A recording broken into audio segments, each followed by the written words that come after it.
Bonjour à tous, bienvenue sur My Travel Project. On se retrouve aujourd'hui avec ma carte du monde que je n'ai pas sortie depuis 3 ans. C'est un petit peu faux. En vrai, j'ai fait une vidéo dessus en 2020, genre en plein pendant le confinement.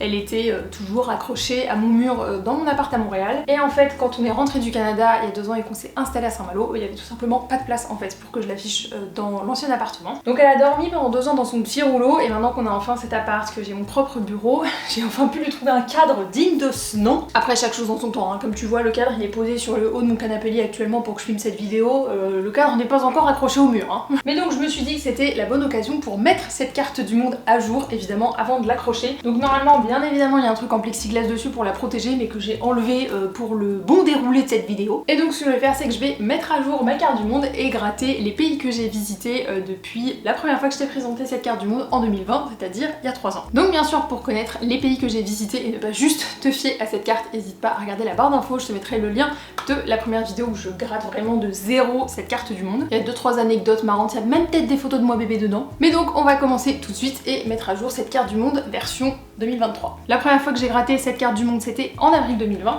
Donc je pense qu'on va y aller chronologiquement, et à partir d'avril 2020, qu'est-ce que j'ai fait comme voyage? Alors, d'avril 2020 jusqu'à mars 2021, j'étais au Canada.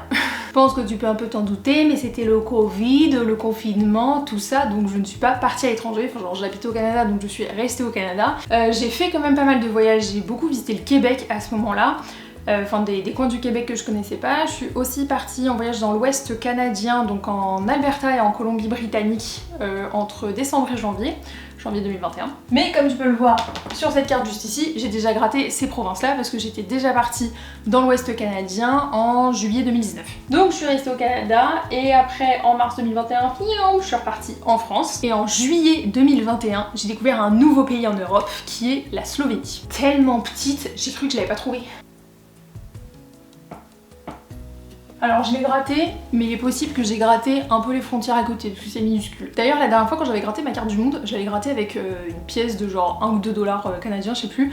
Et quand je l'ai rangé, quand on a déménagé, j'ai découvert qu'il y avait un Mediator en fait, enfin ça a clairement la gueule d'un Mediator, on s'entend, qui est fait justement pour gratter et ne pas abîmer ta carte du monde. Donc voilà ce que j'utilise maintenant. Et d'ailleurs dessus il y a écrit vraiment le site web de la carte du monde, donc je le mettrai dans la barre d'infos, c'est beatnikandrustic.com.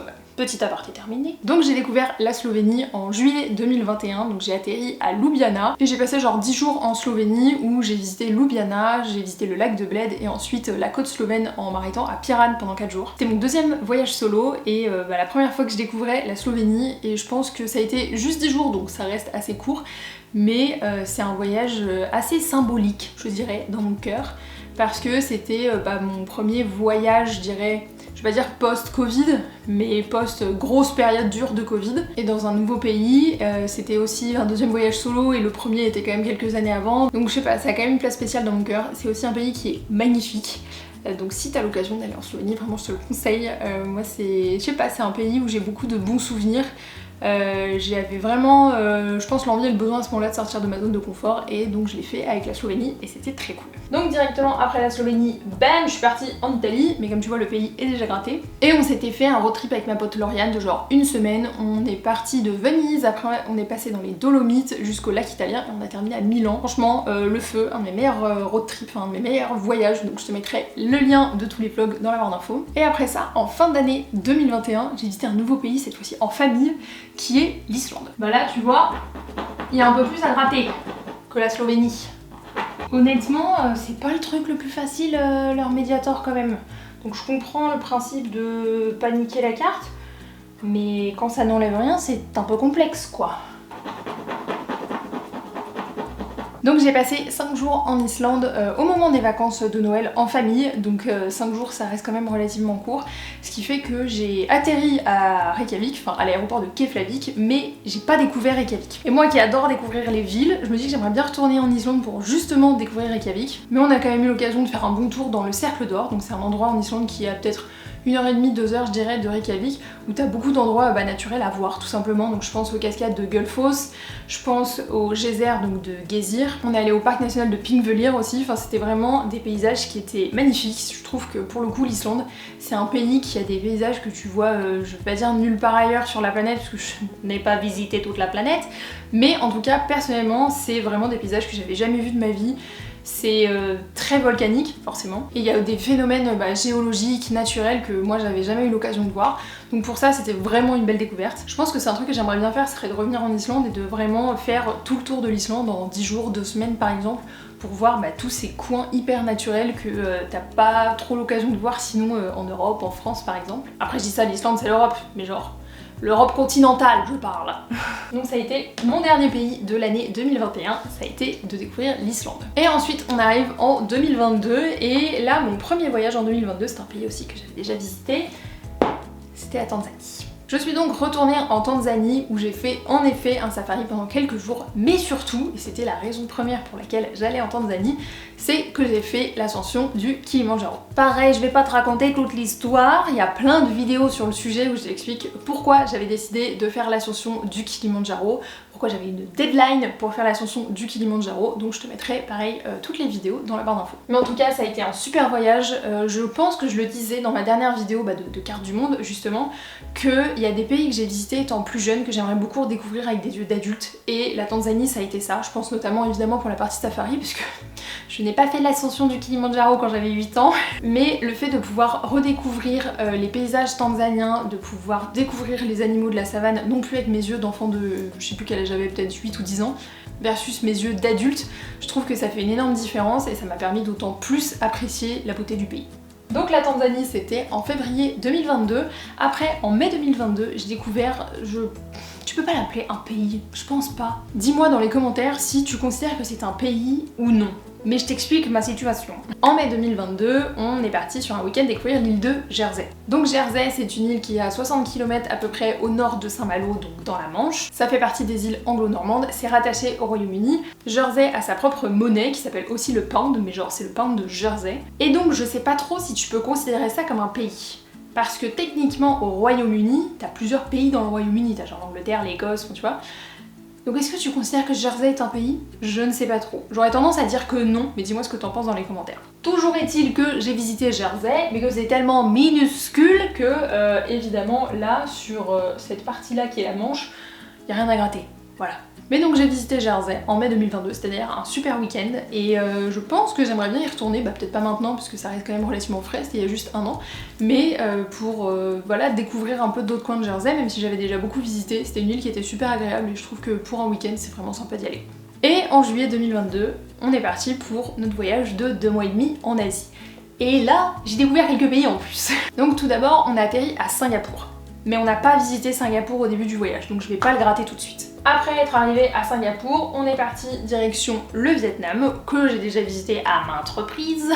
Et pour les 15 jours qu'on a passé au Vietnam, on s'est vraiment concentré sur le sud du pays, c'est-à-dire Ho Chi Minh Ville, et le sud d'Ho Chi Minh Ville, c'est-à-dire tout le delta du Mekong. C'était une région que je connaissais pas du tout, mon copain n'était jamais allé au Vietnam, donc dans tous les cas lui ne connaissait rien. Et ça a vraiment été une super découverte, c'est quelque chose que je connaissais pas du tout, les marchés flottants, enfin tout le delta du Mekong tout simplement.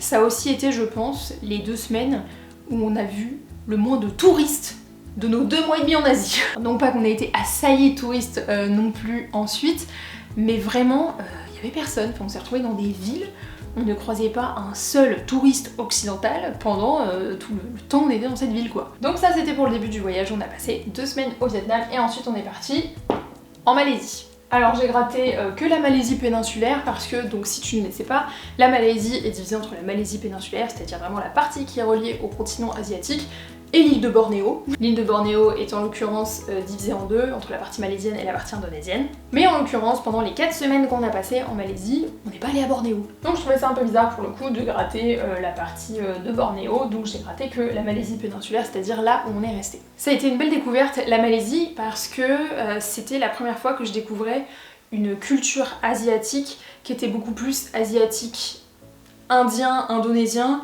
que asiatique comme j'avais pu découvrir au Vietnam ou au Cambodge. En l'occurrence la Malaisie c'est un pays qui est quand même à majorité musulmane et j'ai trouvé ça tellement enrichissant en fait de découvrir une culture à majorité musulmane en Asie alors que moi quand j'étais allée au Vietnam ou quand j'avais vécu au Cambodge c'était quand même beaucoup plus à majorité bouddhiste. Et forcément la religion influe quand même sur la culture, sur l'histoire du pays et j'ai découvert du coup une toute autre facette de l'Asie du Sud-Est que je connaissais pas encore et j'ai trouvé ça super enrichissant. Mis à part ça en Malaisie il y a quand même même beaucoup de choses à faire. Enfin, on a passé 4 semaines dans le pays et juste sur la Malaisie péninsulaire, clairement on s'est pas ennuyé. Et après 4 semaines en Malaisie, on est parti en Indonésie. Alors, l'Indonésie, c'est à peu près tout ça. Je ne vais pas gratter tout ça. Non, non, non. On a passé 4 semaines en Indonésie, donc 2 semaines et quelques sur l'île de Java. Et ensuite, on a passé nos 10 derniers jours sur de toutes petites îles qui s'appellent Nusa Penida et Nusa Lembongan. Alors là déjà, faut que je trouve l'île de Java là-dessus. Clairement, Nusa Penida et Nusa Lembongan, je peux clairement pas les gratter, elles n'apparaissent pas. Mais Java, j'ai trouvé. Pendant notre voyage en Indonésie, honnêtement, j'ai adoré découvrir l'île de Java. On a découvert une multitude de temples et Dieu sait qu'en général, si tu pars en Asie, au bout d'un moment, les temples, t'en as un peu ta claque parce que t'en vois à peu près à tous les coins de rue.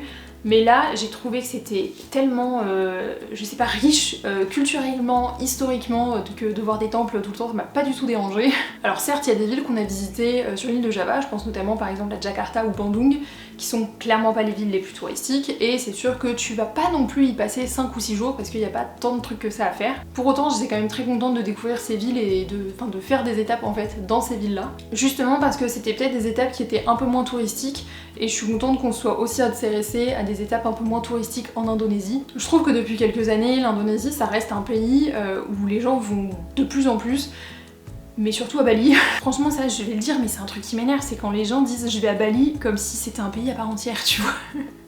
Ça me saoule! Et donc le fait de découvrir des coins d'Indonésie, enfin en tout cas de l'île de Java, qui sont pas du tout hors des sentiers battus, mais où il y a moins de touristes de base qui y vont, j'ai quand même trouvé ça sympa. Évidemment, je pense qu'on a un de nos meilleurs souvenirs là-bas qui est le lever du soleil sur le mont Bromo, donc aussi sur l'île de Java. C'est vraiment, je pense, l'un de nos meilleurs souvenirs de ces 2 mois et demi en Asie. Et donc ensuite, comme je le disais, on est parti sur les îles de Nusa Penida et Nusa Lembongan. Honnêtement, ça a pas été notre partie préférée de notre voyage en Indonésie, du coup. il y a eu plusieurs raisons, notamment le fait que dès le premier jour ou le deuxième, je sais plus, mon copain a eu un accident de scoot et que moi sur les 3 derniers jours je me suis tapé une intoxication alimentaire des familles. Forcément ça te laisse un petit souvenir un peu mitigé, même si techniquement c'est pas relié aux personnes sur place ou au paysage ou quoi que ce soit, mais c'est quand même le souvenir qui va te rester en tête. Mais un truc qui m'avait particulièrement sauté aux yeux quand on est arrivé à Nusa Penida et Nusa Lembongan, c'est que je n'ai jamais vu une aussi grande concentration d'occidentaux que là-bas. C'est-à-dire que tu voyais bien plus de touristes occidentaux que tu voyais de locaux. Mais c'était pas juste dans genre le nombre de personnes que tu croises sur la plage, c'est que tous les restos sont faits pour les occidentaux, toutes les boutiques sont faites pour les occidentaux, pour que ça soit instagrammable, pour que ça soit pris en photo, pour que ça plaise à un œil d'occidental. Et honnêtement, après 2 semaines sur l'île de Java, j'ai trouvé ça hyper dommage. Alors encore une fois, c'est que mon avis et je peux très bien comprendre qu'on puisse aimer ce genre de choses, juste moi c'était pas ce qui me plaisait. Et en fait j'ai trouvé ça complètement stérilisé de culture indonésienne. Donc ça a pas été ma partie préférée de mon voyage en Indonésie. Après je regrette pas pour autant d'y être allée parce que j'aurais pas pu le savoir si j'y étais pas allée. Mais donc pour la petite recommandation, si tu pars en Indonésie, en tout cas de ce que j'ai visité, l'île de Java, j'ai vraiment aimé. Et donc comme je le disais plus tôt dans la vidéo, on a terminé ce voyage à Singapour. J'ai peut-être déjà dû gratter tellement c'est tout petit. Oh là là, mais alors Singapour, le coup de cœur. Alors certes c'est un pays, mais on s'entend que c'est genre littéralement une cité-état, donc c'est juste une énorme ville. Et justement, j'ai trouvé que c'était une ville qui avait l'air très agréable à vivre. Après, j'ai passé que 5 jours sur place, donc c'est peut-être pas suffisant pour me faire un avis sur la question. Mais en tout cas, au premier abord, j'ai trouvé que c'était une ville qui était super agréable à vivre, super agréable à visiter. Il y a évidemment beaucoup de choses à faire, et je pense que j'aurais pu rester 5 jours de plus, mais alors sans aucun problème. Mis à part le problème financier, parce que c'est une ville qui coûte la peau du cul, mais mis à part ça, c'est vraiment une ville, enfin un pays, une cité-état que j'ai adoré découvrir en Asie. Il y a un melting pot de culture que j'adore. Et donc après avoir visité Singapour pendant quelques jours, on est revenu en France, donc en septembre 2022. Et en janvier 2023, je suis partie pour quelques jours en Irlande, que j'ai déjà gratté, parce que j'y suis déjà allée. Mais aussi, j'ai découvert l'Irlande du Nord, que j'avais à moitié gratté, parce que c'était genre le Royaume-Uni, mais techniquement j'étais pas allée avant en Irlande du Nord. Quand j'étais en Irlande, je suis partie voir ma pote Lauriane, et ensuite on est parti pendant quelques jours pour découvrir l'Irlande du Nord. Ça a été une super découverte aussi. Je savais à peu près rien de l'Irlande du Nord avant qu'on décide d'y aller ensemble. Et on a pu découvrir Belfast, on a pu découvrir pas mal de coins sur la côte nord de l'Irlande du Nord, je pense notamment à Giant's Causeway, The Dark Ages, on a découvert plein de petits villages nord-irlandais, on a découvert la culture nord-irlandaise, on a fait des randonnées dans les Mourne Mountains, et ça a été, je crois qu'on a passé 3 jours ou 4 jours là-bas. c'était 3-4 jours, bref, mais intense. Et je me dis qu'en été, franchement, ça doit être une destination pas mal, tu vois. Donc ça, c'était en janvier 2023, et c'est tout, en fait. À l'heure actuelle, je n'ai pas visité d'autres pays. J'ai envie de te dire, c'est quand même déjà pas mal ce que j'ai visité sur les 3 dernières années. Franchement, j'en suis très contente. Ça me permet aussi de faire un petit rappel que, perso, j'adore les cartes, gratter ma carte du monde, parler des pays que j'ai visités, des destinations, échanger avec les gens sur le sujet. Mais je pense que pour autant, faut pas se lancer dans une course, entre guillemets, à celui ou celle qui a visiter le plus de pays. Personnellement, j'adore retourner dans des destinations que j'ai déjà visitées. Je pense que le fait que je sois allée 4 fois au Vietnam le prouve. Donc voilà, c'était un bref rappel qu'il ne faut pas se comparer aux autres par rapport aux pays qu'on a pu visiter, dans lesquels on a déjà voyagé. Je pense qu'on a tous des opportunités différentes, on a tous aussi des privilèges différents, malheureusement, de base. Et honnêtement, sur les destinations que j'ai déjà faites, je pense qu'il y en a beaucoup dans lesquelles je retournerai dans les prochaines années, ça veut dire que je n'augmenterai pas mon compteur de pays. Et honnêtement, ça me va très bien. Je pense qu'aussi, le fait de gratter ce genre de carte du monde, ça te permet de te rendre compte un peu je dirais des billets de voyage que t'as, je sais pas du tout si ça se dit. Mais c'est vrai que quand tu regardes ma carte, même si ça se voit peut-être pas tant que ça, parce que y a des pays qui, genre, physiquement parlant, sont plus gros ou plus petits que d'autres sur une carte, bah on s'entend que j'ai quand même beaucoup visité l'Europe. Je suis quand même allée en Amérique du Nord. J'ai envie de te dire l'Amérique du Sud ça compte pas parce que genre le Brésil est énorme si tu veux. Mais je pense que clairement on peut constater que je me suis quand même très peu intéressée à l'Asie centrale, à l'Afrique ou même à l'Océanie. Donc je pense que c'est un bon moyen aussi de se questionner de pourquoi t'as pas voulu t'intéresser à des pays d'Asie centrale, pourquoi tu t'es pas plus intéressé à certains pays d'Afrique. Et justement ça peut aussi faire émerger certaines questions de si je changeais un peu mes habitudes et mes billets de voyage pour un prochain voyage, et si j'allais pas découvrir une destination dans un coin du monde que je connais pas de base. Moi honnêtement ce qui me choque sur ma carte c'est l'Afrique, tu vois. Et pourtant j'ai visité le Maroc, l'Égypte et la Tanzanie. Mais j'ai envie de dire, j'ai l'impression que c'est quand même 3 pays qui sont assez touristiques en Afrique. Donc je pense que c'est un bon moyen de se questionner sur le sujet et de se dire justement est-ce que j'essaierais pas de m'intéresser à d'autres pays d'Afrique que je pourrais visiter ou à d'autres pays d'Asie centrale ou même à l'Océanie. Après je dirais que l'Océanie c'est peut-être plus un problème de distance quand même. On s'entend que c'est un petit peu loin. Donc voilà, c'est tout pour cette vidéo où je mets à jour ma carte du monde. J'espère que t'auras bien aimé écouter mes petites anecdotes sur les pays que j'ai visités depuis les 3 dernières années, donc c'est-à-dire depuis la dernière fois que j'ai gratté cette carte. Toi d'ailleurs, n'hésite pas à m'écrire dans les commentaires les pays que t'as eu l'occasion de découvrir ou de redécouvrir sur les 3 dernières années. En tout cas, j'espère que ça t'aura plu et nous on se retrouve bientôt dans une prochaine vidéo. Ciao!